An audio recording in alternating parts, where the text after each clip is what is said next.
Приветствую вас всех, уважаемые зрители и подписчики моего канала. И сегодня я для вас хочу приготовить самую настоящую домашнюю лапшу по-татарски. Готовится легко и просто, из доступных ингредиентов. Итак, смотрим. Здесь у меня мука пшеничная, обычная, ровно 200 грамм. Я ее уже просеял предварительно, и теперь нам еще необходимо 2 яйца. И я к яйцам добавляю 1/4 часть соли. И сейчас вилкой хорошенько их перемешаю. Теперь я делаю в муке небольшое такое углубление, типа ямки. И теперь я сюда наливаю яйца, которые я уже хорошенько перемешал. И теперь я сюда добавляю 20 грамм воды. И теперь я начинаю замешивать руками тесто. Сначала я мешаю вот в этой чаше, а потом я перенесу это тесто на стол. Все, перенес я тесто на стол, и теперь хорошенько вымешиваю на столе в течение минут 10.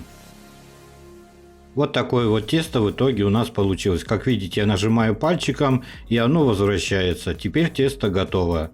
И теперь я его перекладываю в полиэтиленовый пакет на полчаса. Дам ему отдохнуть. Прошло у меня полчаса, я его еще раз хорошенько вымесил. И теперь я присыпал стол мукой и само тесто и начинаю раскатывать. Тесто очень тугое и тяжело раскатывается, сразу вам об этом говорю. И теперь я вам покажу легкий способ, как легко раскатать такое тесто с помощью скалки. Вот так вот я накручиваю тесто на скалку и начинаю покручивать по столу, и вытягиваю я это тесто руками от центра к краям. И в этот момент тесто у нас легко раскатывается. Вот такая вот лепешка в итоге у меня получилась. И тесто очень-очень тоненькое. Даже вам не скажу, сколько там, может быть, миллиметр буквально. И теперь я его вот так вот беру на руку, припыляю стол, раскладываю тесто, и теперь я покажу, что буду делать с ним дальше. А теперь, друзья мои, я буду нарезать это тесто на полоски.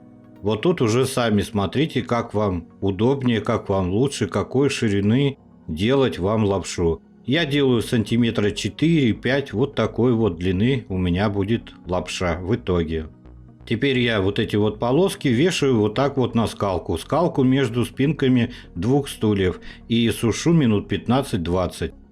Сложил я сразу 3 полоски из теста, то есть у меня получилось 3 слоя.